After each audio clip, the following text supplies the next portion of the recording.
नमस्कार। आप देख रहे हैं स्पेशल कवरेज न्यूज। मैं हूं शिव कुमार, मेरे साथ हैं आदरणीय राकेश पाठक सर। स्वागत और अभिनंदन। इस बार ईरान अमेरिका के बीच का युद्ध बंद हो और इस युद्ध बंदी के बाद किस देश के हिस्से में क्या आया, किसकी इज्जत बढ़ी, किसको वाहवाही मिली और हमारे भी हिस्से में क्या आया, इस सब पर आज हम बात करेंगे सर से और उसके अंदर की बात समझेंगे कि आखिर इसका असलियत क्या है, इसकी असली सच क्या है। क्योंकि हम लोग तो अपनी बात बिल्कुल बेबाक रखते हैं। हम उन टीवी चैनलों की तरह नहीं है कि उसका कुछ पार्ट काट के और वाहवाही लूटने का काम करें। सच यह है कि आज हमारे हाथ में माया मिली न राम, हम कहीं के नहीं रहे आज। और इस पर विस्तृत बात समझने के लिए सर के पास सीधे पहुंचेंगे कि सर क्या है पूरा मामला। देखिए शिव कुमार, दुनिया के लिए बहुत अच्छी खबर है क्योंकि डोनाल्ड ट्रंप पिछले 110 दिनों तक चली लड़ाई में बार बार ये कह देते थे अब युद्ध विराम हो गया है, सीज फायर हो गया है, जंग खत्म हो गई है। फिर एक नया ऑपरेशन नाम देकर शुरू कर देते थे, फिर बमबारी शुरू हो जाती थी। दुनिया को उन पर भरोसा नहीं था। लेकिन अंततः फ्रांस में वर्साई के महल में उन्होंने दस्तखत कर दिए। दो पार्टियां लड़ रही थी, दोनों के दस्तखत हो गए। ईरान की तरफ से गालिबाफ ने दस्तखत किए, डोनाल्ड ट्रंप ने किए हैं। इधर से अमेरिका की तरफ से इलेक्ट्रॉनिक साइन हुए हैं। लेकिन जो तीसरा दस्तखत है मध्यस्थ के रूप में, वो हमारे लिए चिंता का सबब है। वो तीसरे हस्ताक्षर हैं पाकिस्तान के प्रधानमंत्री शहबाज शरीफ के। हम चाहेंगे हमारे दर्शक वो दृश्य देख लें कि किस तरह शहबाज शरीफ दस्तखत कर रहे हैं उस एमओयू पर। ये मेमोरेंडम ऑफ अंडरस्टैंडिंग है। देखिए, ये हैं पाकिस्तान के प्रधानमंत्री शहबाज शरीफ, ये दस्तखत कर रहे हैं। फाइल उठाकर अभी दिखाएंगे। और इसकी पहली लाइन में ऊपर जो इसकी हेडिंग है उसमें लिखा हुआ है इस्लामाबाद मेमोरेंडम ऑफ अंडरस्टैंडिंग। देखिए, ये दस्तावेज इतिहास में दर्ज हो गया है। आप पाकिस्तान को लाख कोसते रहिए, पाकिस्तान को भिखारी देश बताते रहिए, घर में घुसकर मारेंगे, पीओके जब चाहेंगे तब भारत में मिला लेंगे। मोहन भागवत के शब्दों में तो पूरा पाकिस्तान भारत में विलीन हो जाएगा। आप कुछ भी कहते रहिए हम विश्व गुरु हैं। लेकिन इस वक्त इस लड़ाई में हम कहीं खड़े दिखाई नहीं दिए। लड़ाई में तो हम इतने ज्यादा हाशिए पर थे क्योंकि हम पहले ही इजराइल के यहां जाकर उसके आंगन में खड़े होकर फादरलैंड मदरलैंड करके आए थे। इसी का नतीजा है कि पूरी लड़ाई के दरमियान भारत ने इतना लचर स्टैंड लिया। हमारे प्रधानमंत्री ने एक भी बात की निंदा आलोचना नहीं की, न ईरान पर हमले की, न वहां के सुप्रीम लीडर की अली खमनेई की हत्या की, न 168 बच्चियों की हत्या की, न हिंद महासागर में ईरान के जहाज को डुबोने से 80 नाविकों की मौत की। किसी भी चीज की उन्होंने आलोचना नहीं की। और तो और छोड़ दीजिए इन सब बातों को। हमारे अपने नाविक अमेरिका के हमले में मारे गए बेकसूर, उस पर नरेंद्र मोदी ने जुबान नहीं खोली। हम कितने अलग थलग खड़े हो गए इस लड़ाई में, इसका सबूत है ये इस्लामाबाद मेमोरेंडम ऑफ अंडरस्टैंडिंग। देखिए, थोड़ा सा पहले बात कर लें, फिर नरेंद्र मोदी की भूमिका और भारत की भूमिका पर आएंगे कि इस समझौते में असल जो दो लोग लड़ रहे थे, वास्तविक जो शत्रु थे, उन्हें क्या मिला, और एक जो तीसरा था जिसकी वजह से जो लड़ाई हुई थी, उसका क्या हल होने वाला है। अभी इस एमओयू में 14 पॉइंट तैयार हुए हैं जिन पर दस्तखत दोनों तरफ से किए गए। सबसे पहला तो यही है कि सीज फायर और युद्ध समाप्ति। दोनों देशों ने तुरंत और स्थायी रूप से सभी मोर्चों पर सैन्य कार्रवाई बंद करने का निर्णय लिया। लेबनान सहित कोई नया युद्ध या हमला नहीं होगा। लेबनान की संप्रभुता, क्षेत्रीय अखंडता की रक्षा की जाएगी। ये बहुत महत्वपूर्ण पॉइंट है लेबनान वाला, इस पर आएंगे। हॉर्मुज तत्काल खोला जाएगा, सारे बिना टोल के व्यापारिक जहाजों के लिए खोल दिया जाएगा। अमेरिका अपना ब्लॉकेड, नौसेना का जो ब्लॉकेड लगा रखा था, वो तुरंत हटाया जा रहा है ताकि विश्व में तेल की आपूर्ति निर्बाध जारी हो सके। 60 दिनों के दौरान ईरान को तेल बेचने की अनुमति और कुछ प्रतिबंध हटाए जाएंगे। $300 बिलियन का पुनर्निर्माण फंड बनाया जाएगा। परमाणु मुद्दे पर ईरान कभी भी न्यूक्लियर वेपन नहीं बनाएगा। 60 दिनों में न्यूक्लियर प्रोग्राम पर फाइनल डील की बात होगी। ईरान तो पहले ही न्यूक्लियर वेपन नहीं बना रहा था, वो तो फतवा है वहां तो आयतुल्लाह खमेनेई का कि हम कोई भी सामूहिक नरसंहार का हथियार नहीं बनाएंगे, कभी परमाणु हथियार नहीं बनाएंगे। ये तो उनका अपने देश का खुद का फतवा है। इसमें ट्रंप ने क्या हासिल किया? बाकी की बातों में मिसाइल प्रोग्राम, क्षेत्रीय सहयोग, ये सब चीजें होंगी तय। लंबे पॉइंट्स हैं, लेकिन जो सबसे महत्वपूर्ण थे वो हमने बता दिए। लेबनान की बात करना इसलिए जरूरी है कि लेबनान पर इजराइल के हमले लगातार चलते रहे। ट्रंप और अमेरिका की मर्जी के खिलाफ इजराइल उस पर बम बरसाता रहा। ईरान ने कह दिया था कि लेबनान के बिना कोई बातचीत नहीं होगी, कोई शांति समझौता नहीं होगा। अंततः अमेरिका को मानना पड़ा। और अब जो बयान आ रहे हैं इस एमओयू के बाद, जेडी वेंस का बयान आ गया है, खुद ट्रंप ने कह दिया है, सब ने इजराइल को साफ साफ कह दिया है कि अब आपको लेबनान पर हमले बंद करने पड़ेंगे। तो इस एमओयू के साइन होने के बाद कुछ बातें स्पष्ट हैं। नंबर 1, ईरान इस युद्ध में विजेता बनकर निकला है। हॉर्मुज पहले ही खुला हुआ था, लड़ाई के बाद आपने कुछ हासिल नहीं किया। 110 दिन से ज्यादा हॉर्मुज बंद रहा, फिर खुल गया। परमाणु हथियार पहले भी ईरान नहीं बना रहा था, अब भी नहीं बना रहा। $300 बिलियन का फंड और आपको देना पड़ रहा है, पुनर्निर्माण के लिए आप देंगे। लेबनान पर हमले नहीं होंगे, ईरान की जिद थी वो आपको माननी पड़ी है। ब्लॉकेड आपको हटाना पड़ा है। एक भी शर्त इसमें ऐसी नहीं है जिसे अमेरिका अपनी जीत के रूप में बता सके, दर्ज कर सके। और इस पूरी बातचीत में ईरान विजेता बनकर निकला है। इजराइल को कुछ भी हासिल नहीं हुआ। अमेरिका की मिट्टी पलीद हो गई। दुनिया में उसका जो इकबाल था, दुनिया की बहुत बड़ी ताकत के रूप में आज भी वो है, लेकिन उसकी ये जो सैन्य ताकत इस युद्ध में अपनी साख खो बैठी है, उसे हासिल करने में वर्षों लग जाएंगे। अब आते हैं भारत और पाकिस्तान पर। इसमें जो बोनस पॉइंट लेकर तीसरे खिलाड़ी के रूप में, जो कहीं मैदान में नहीं था, न उसकी कोई लड़ाई थी, न ईरान, अमेरिका, इजराइल के बीच में उसकी सीधी कोई भूमिका थी, इसके बावजूद जो देश सबसे ज्यादा ऊंचे कद के साथ निकला है वो हमारा मित्र राष्ट्र। हम तो इसलिए मित्र कहते हैं कि हमारी सरकार उसको मित्र राष्ट्र माने हुए। मोस्ट फेवर्ड नेशन का दर्जा आज भी है पाकिस्तान का। इसलिए हमारे पड़ोसी पाकिस्तान ने इस युद्ध में बहुत कुछ हासिल कर लिया है। और ऐसा इसलिए हुआ कि हमने विदेश नीति के मोर्चे पर नरेंद्र मोदी और एस जयशंकर जैसे लोगों की मनमर्जी और अलाली के चलते लड़ाई शुरू होने के दिन से जो स्टैंड लिया था, उसकी वजह से हमारे हिस्से में कुछ नहीं आया। हम आगे नरेंद्र मोदी जी का एक वीडियो दिखाएंगे कि हमारी साख पर कैसे बट्टा लगता है। अगर हम पहले अभी दिखा दें तो हम आगे उस पर बात करेंगे। देखिए, इसके लिए मैं आपका अभिनंदन करता हूं। Mr. President, I commend you for your leadership on the progress that has been made in the efforts to restore peace in West Asia. आपके इन प्रयासों के कारण पश्चिम एशिया में शांति की एक नई किरण नजर आ रही है और हम आशा करते हैं कि चिरस्थायी शांति बनेगी। Thanks to your efforts, Mr. President. देखिए शिव कुमार, बस इतना काफी। हमारे देश के दर्शक देख चुके हैं, पूरी दुनिया देख चुकी है।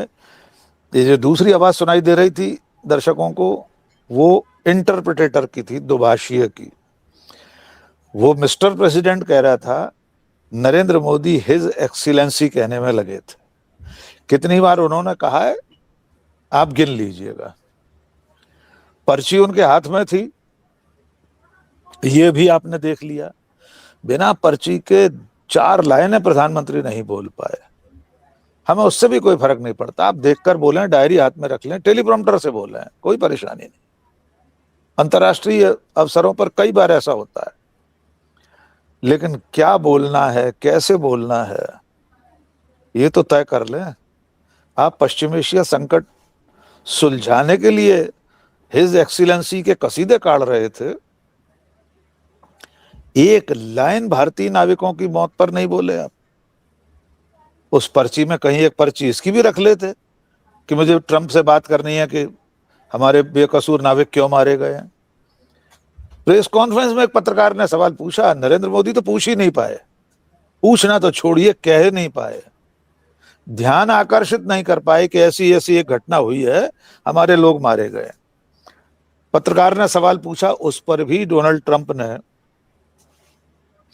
कोई ऐसा उत्तर नहीं दिया जिसमें यह माना जाए कि उन्हें घटना पर कोई शोक है, कोई खेद है। होता है, होता रहता है, होता है, बड़े बड़े शहरों में ऐसा होता रहता है। ये टोन था डोनाल्ड ट्रंप का। ये इज्जत कमाई है हमारे देश ने, ये हैसियत है कि हमारा प्रधानमंत्री डोनाल्ड ट्रंप के सामने इतना नहीं कह पाया कि हमारे बेकसूर नाविक क्यों मारे गए।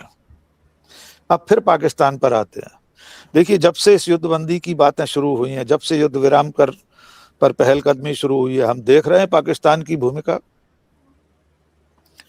फील्ड मार्शल आसिम मुनीर और प्रधानमंत्री शहबाज शरीफ ईरान जा रहे हैं, चीन जा रहे हैं, अमेरिका जा रहे हैं, अमेरिका के बड़े बड़े पदाधिकारी पाकिस्तान जा रहे हैं, इस्लामाबाद में बातचीत हो रही है, ईरान के भी लोग आ रहे हैं, हर जगह पाकिस्तान। और अंत में ये जो ड्राफ्ट तैयार हुआ है, ये जो एमओयू हुआ है, उसमें हेडिंग ही है इस्लामाबाद मेमोरेंडम ऑफ अंडरस्टैंडिंग। और ये हमें क्यों नहीं हासिल हुआ? सर्वदलीय बैठक में कांग्रेस के सांसद ने एक सवाल पूछा था, तारिक अनवर ने। विदेश मंत्री एस जयशंकर ने कहा था कि हम दलाल नहीं है पाकिस्तान की तरह, भारत दलाली नहीं करता। आज समझ में आ गया होगा जयशंकर को कि मध्यस्थता दलाली नहीं होती। हमने तब भी लिखा था और कई चैनल्स पर बोला भी था कि ये विदेश सेवा के कैसे अधिकारी हैं जो मध्यस्थता जैसी चीज को, युद्ध रुकवाने के काम को दलाली कह रहे हैं। इनने विदेश सेवा में कौन सी किताबें पढ़ी हैं? इन्होंने यूपीएससी की तैयारी करते समय अंतर्राष्ट्रीय संबंधों की कौन सी किताबें पढ़ी थी? क्या इन्होंने नहीं पढ़ा था कि पंडित जवाहरलाल नेहरू अपने प्रधानमंत्रित्व में दुनिया के कितने बड़े संकटों में अगुआ बने थे, सरपंच की भूमिका में थे, मध्यस्थ थे। दुनिया आज भी लोहा मानती है, इतिहास की किताबों में पढ़ाया जाता है।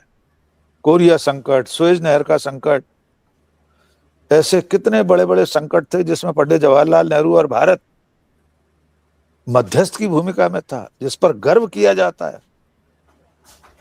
आज अगर हमने इजराइल के पाले में बैठने की कोशिश न की होती, प्रधानमंत्री युद्ध से ऐन 48 घंटे पहले अपने गले में मंगलसूत्र जैसा तमगा नहीं लटकवा रहे होते बेंजामिन नेतन्याहू के हाथों,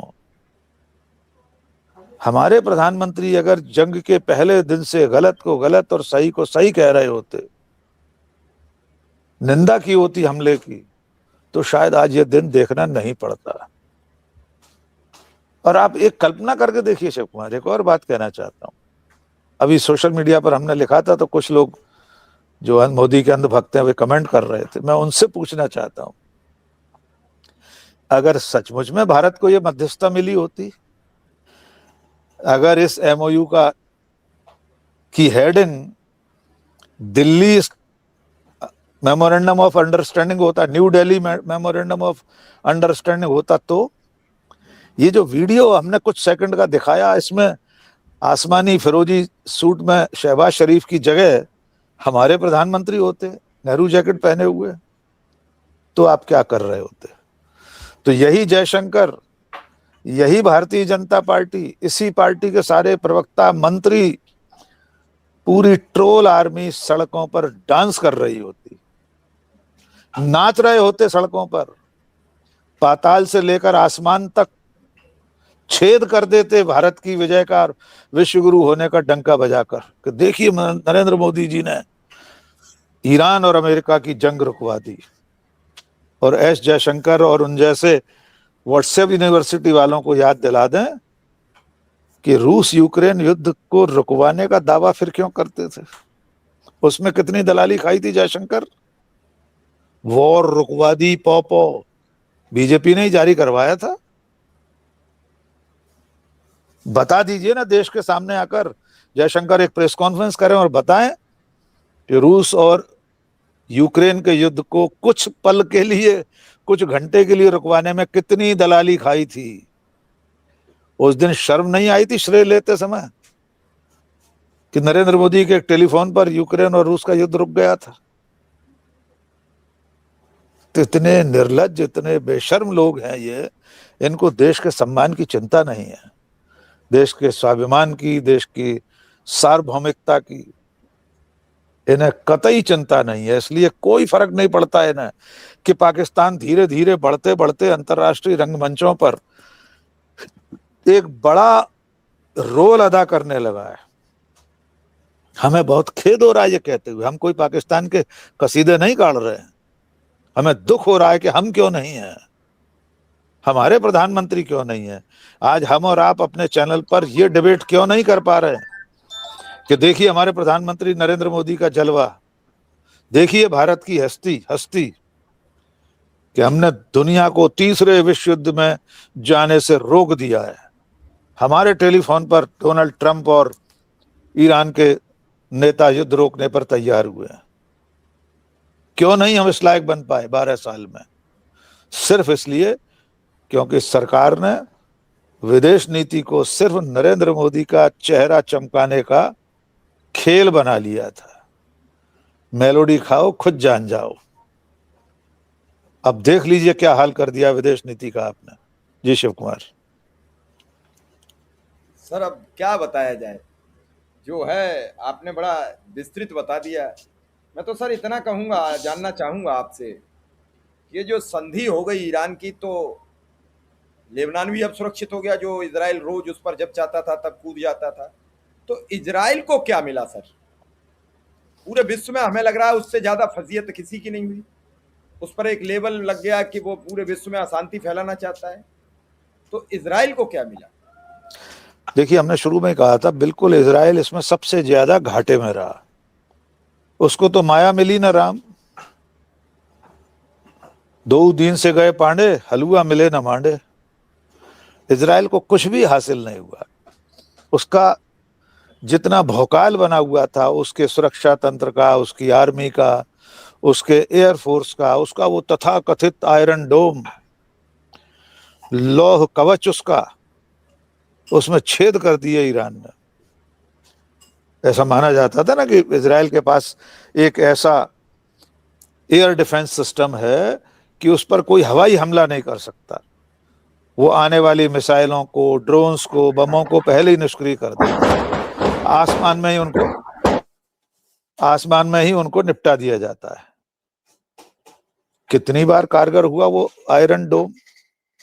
तेल अवीव, जेरूशलम, इजराइल के बड़े बड़े पोर्ट, हवाई अड्डे, कहां निशाना नहीं साधा ईरान ने? कौन सी जगह सुरक्षित रही है? तो इसमें सबसे ज्यादा घाटा इजराइल को हुआ है। उससे भी बड़ा घाटा यह है कि उसे अब तक जिस तरह से अमेरिका से खुला समर्थन मिलता था, वो भी अब कम हो जाएगा, क्योंकि बेंजामिन नेतन्याहू की तो मिट्टी पलीत कर दी डोनाल्ड ट्रंप ने। 7 दिन में 3 बार कह दिया कि तुम बचे हुए हो तो मेरी वजह से। डोनाल्ड ट्रंप ने कहा अमेरिका या हम नहीं होते तो आप जेल में होते। ये शब्द डोनाल्ड ट्रंप के हैं। क्या इज्जत बची है बेंजामिन नेतन्याहू की? हमें तो डर लगता है आज बेंजामिन नेतन्याहू के साथ जो सुलूक ट्रंप ने किया है, इतना खास होते हुए, बिल्कुल नेतन्याहू बगल बच्चा बना हुआ था डोनाल्ड ट्रंप का। हमें डर लगता है किसी दिन हमारे प्रधानमंत्री के लिए न कह दे डोनाल्ड ट्रंप कि मोदी तुम बचे हुए हो तो हमारी वजह से, मैं नहीं होता तो तुम जेल में होते। और प्रकारांतर से लगभग ऐसी ही बात डोनाल्ड ट्रंप कह चुके हैं पहले कि मैं जब चाहूं मोदी का पॉलिटिकल करियर बर्बाद कर सकता हूं, लेकिन मैं करूंगा नहीं। मैं पॉलिटिकल करियर बर्बाद नहीं करना चाहता। तो कुछ तो उसके पास होगा।